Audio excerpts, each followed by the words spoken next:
welcome to episode 3 of the Lemme Finish podcast. I keep almost saying podcast because that's the other podcast we do exclusively on Patreon. And speaking of the Patreon, you should check it out if you're enjoying this podcast and would like more from the fish and me.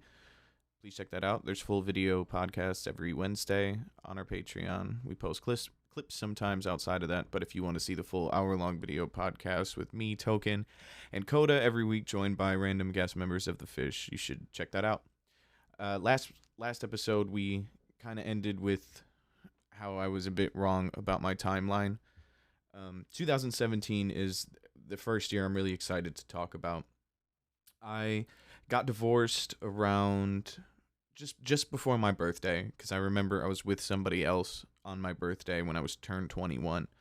So right after the divorce, that's when things were distant with us and Nick. He moved out as well, obviously, and we hadn't stopped talking or working on music. It was just decreased by 80%. Around that time when I was going to divorce court, my ex-wife gave me a flyer that somebody had given her for a hip-hop show. So I took that, and me and young Ned, I believe, went to the show, and it was at the TARDIS room, which is a legendary Portland staple back in the day of shitty venues that everyone performed at.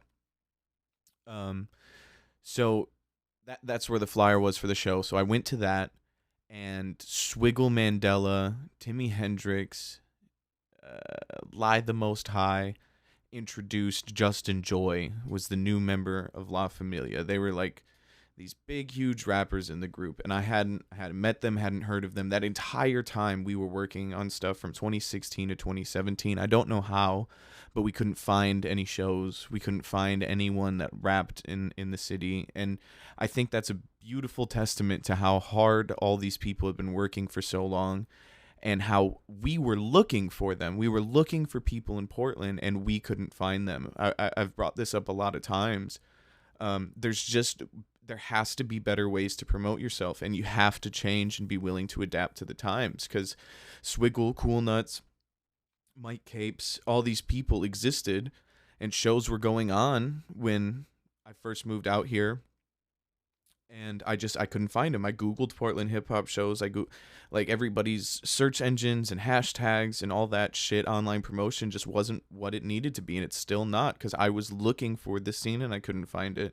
And I have to assume I'm in the 1% of people, or I was looking for local Portland hip hop. So if I couldn't find it, I assume that other 99% who weren't looking for it were struggling to find it as well. So we obviously immediately went to that show. I got that flyer. I thanked her. Thank you for getting through this divorce with me and finally helping me go to my first hip hop show here. I will say I went and saw Royce da 5'9" with Gareth prior to that, and I don't remember much of the show, but I do remember Grinch Mob, who is a Portland rapper, opening up, and that was the first time I ever saw a Portland rapper. And then when me and my ex-wife went to see D'Antverd in Eugene, Cool Nuts opened for them, and he had a big cast on his leg. He came out in a wheelchair. So those were the only two Portland rappers I knew of. So we went to the show. They added Justin Joy to La Familia, and I think I asked a couple people who was running this, and everyone said Swiggle. Swiggle's the guy, and I was saying I was new. And then a performer went up right after them, and it was a dude with a drummer, and he was rapping super fast, and he said he was about to go on tour with Twista. So I went up and talked to him, and that guy ended up being Mighty, who is a big name in the town. He gets a lot of placements and commercials and stuff now. They play him in a lot of stadiums. He's definitely carved out his own lane and niche since I've heard of him, but he's always been a big factor in this town for a very, very long time. He's the one that, like, I was like, yo, this guy's the best I've seen here tonight other than Swiggle.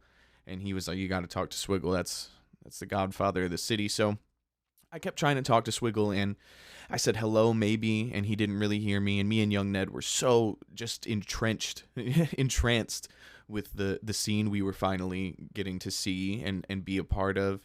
We were in the crowd turning up to people. Everybody was super friendly. And that show was thrown by John Brannon, but he had done it in collaboration with Swiggle.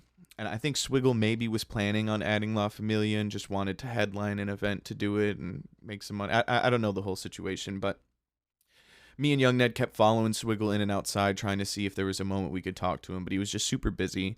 And before we left, we went outside to smoke, and Timmy and Lai were both smoking a blunt outside. And we walked up to them. We're like, "You guys are great. We just moved. Or I just moved here from Detroit.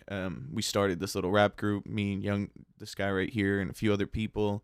We're looking to get on shows. We're looking to see more stuff. We got any other shows coming up?" And Timmy gave me a flyer for, I think it was the Three Kings show. I think that's what it was called. It might have been the Swiggle Hendrix show. I'm not sure. There was a few big things at this place called the La Familia Lounge during that time, and I get the names mixed up, but it was one of those two, and they gave us a flyer, and me and Nick ended up going to that. So that was, I think, probably the last thing we did together with him as a fish, but he didn't just quite leave after that. But at that show, I got to talk to Lai a little more. I got to talk to Timmy a little more. I met OZ, and me and Nick are in the background of his first music video, and I think there was a couple other people there. I might have saw the Third Eye Goonies there for the first time. But I got to talk to Swiggle for a quick second. I told him I was from Michigan and just moved here like a year before, and I was working on trying to make my way into the scene now that I've found it. And he was so, like, I know now what Swiggle's like when he's throwing a show and having to run everything and deal with paying people and getting paid. So like I definitely felt for the guy. So I tried to leave him alone. So after that show, I left my job at FedEx and got a job at a dildo factory just because I was going through the divorce and too stressed out, and I needed to calm down a little bit. And being a manager of 40 employees or being a manager of 3 employees at a dick factory, I chose the pay cut to go to the dick factory. But at the dick factory, my boss's name was Sam, and Sam had almost no connection to the local hip hop scene, but he was trying to help me in any way he could. He was my boss, and we worked together pretty closely. Eventually, pretty early on, we made him a fish. He didn't make music, he didn't do anything, but we were just rolling so heavily. He was supporting me so tough. Shout out to Sam. There's a few people that have never left the group we just don't see as often as we should, and he's one of those guys I'll always have love for. Either way, so he was, I don't know what your school called it. My school called it book buddies. Where like an older kid or a kid from a high school or middle school comes down and reads with elementary schoolers. And Swiggle was Sam's book buddy. He was the older kid and I was blown away by that. And I was like, can you get me in contact with him? And he sent him a few messages and was like, "Yo, hit up this rapper from Detroit, man." And I could tell he was starting to feel like a bit of a dickhead because Swiggle wasn't hitting me up, and he had just touted that he knew him and blah blah blah. But I was in a Walmart shopping for a new outfit to film a shitty music video. Or maybe it wasn't for that. Maybe to backpedal to that show real quick. After Timmy and Lai invited me to the next show, I went to the promoter and begged him to give me a show, and he put me on a show at the TARDIS room that I think was going to be a month and a half after that, and that was the first time I'd ever been booked on a flyer. I remembered recently that we did end up doing one show at a house party right before I got divorced, maybe, or right after, but it was, there was only 30 people there. We had a karaoke set up. But it gave me a tiny bit of practice. So this was going to be my first real show. And then to fast forward again, one day I was in a Walmart and randomly got a call on Facebook, I believe, from Swiggle. And I immediately answered it. And he said he needed a ride to a music video, and he'd be down to talk to me about working with something after. And I went and picked him up that night back when he lived in his apartment.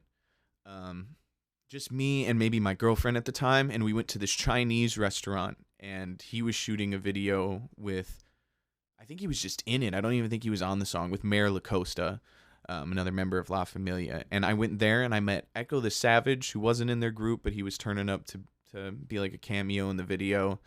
I got to actually meet JC, Swiggle's older brother, who had just got out of prison.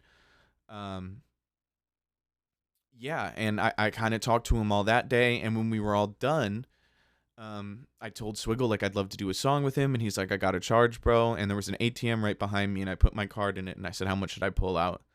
And I don't remember exactly what it was. It might have been like $100. But he came. I was like, well, I'll take you back to our house in Troutdale. We have equipment there. We have a studio there, which was a blatant lie. We did not have a studio there. We had Tag's room, a laptop, and that was about fucking it. So I take him back to Troutdale, but before we get in the car, I called Tag and I'm like, yo, this Swiggle guy is coming to the house right now. I told him your room is a studio. Make it look more like a studio. Don't call me Michael when we're there. You only call me Fig. I was like, we have to make a good impression. So this guy Tag got to work, and I kept texting young Ned asking him if it was looking like a studio or whatever, and young Ned hadn't gotten home yet, so he didn't know.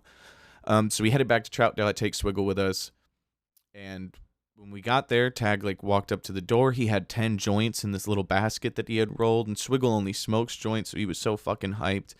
And we go into his room, and I'm so curious to see how he turned it into a studio. And I shit you not, he put the microphone on top of a stack of like 20 books on a nightstand so that someone could stand up and record. And I was like, this is not a studio. But to Swiggle's credit, Chris and young Ned and Tag and me and Gareth were not the coolest house to pull up to, and he was super fun. And I think that night solidified the great relationship we all have with Swiggle now, and how long the friendship has continued. We got so high. We were eating grapes on the floor, talking in British accent. Like, I remember laughing till I cried with this guy who I was so excited to meet. Like, he was a hyper celebrity. Like, it meant so much to me. I still remember it pretty fondly. Either way, so I let him pick which beats he wanted to get on. And I think that first song we did was called Twistin' Up, which eventually was this thing we performed for years and years. It was such a fucking mess. Then did one more. I don't remember which one it was, but we did one more song, and I told him we were going to send it off to Michigan to get mixed by this guy Ellis, who was kind of in our group. We hadn't really solidified that, but he was in the group chats and stuff that we had. He thought that was cool. He was like, oh, you know someone from there, and they are also going to work on it. So someone from another state is going to hear me and give a shit about it. And he you know, that for as shitty as I was, Swiggle always said that, like, I was counting my bars. We had a place to record at the house. We had producers. Like, I was taking myself very seriously, despite the music not being where it needed to be, for sure. So we finished 2 songs that night. We send them back to Ellis. He mixes them and sends them back. That night had to have been towards the end of 2018, mid 2018. Somewhere in there. It might have been 2017. I'm not sure. But somewhere during this time, me and Swiggle linked up one more time. I think he called me and said, do you want a feature for $50? And if you can throw in an ounce of weed or another $50, I can bring you a La Familia member. And I was like, absolutely. I'll give you $100 and an ounce of weed. So I went up and picked him up, and he brought Lie with him, which is crazy how all these people that are now fish just pop up along the way. So I picked up him and Lie, and we recorded a song called Business, which was just like a cipher between me, Swiggle, and Lie. And that night is the night me and Swiggle decided, Swiggle decided he wanted a good paycheck and consistently, but I decided I was going to pursue the efforts to make an album with him. Because I thought no matter how good it was or not, my biggest passion since the beginning was undeniability. Like, if you don't like my music, you can't deny how hard I work. If you don't like that I do a podcast, you can't deny that I'm trying hard to do 3. Like, the art and the entertainment is so subjective, but the effort and the numbers and the sustainability and ability, those are objective, and that's what I've always gone for. So regardless of if I thought the music was going to be good or if I could rap good enough to be with this guy, my idea was just it'll be hard for people not to at least be like, oh, he paid that man and gave a shit and got him in the studio and got that done. So we made Business. Muffin, the producer that was working with Ellis, made that beat and sent it out here. And I believe that was when the day we decided we were going to make a project together and call it Fig and Swig. So I'll end the episode here.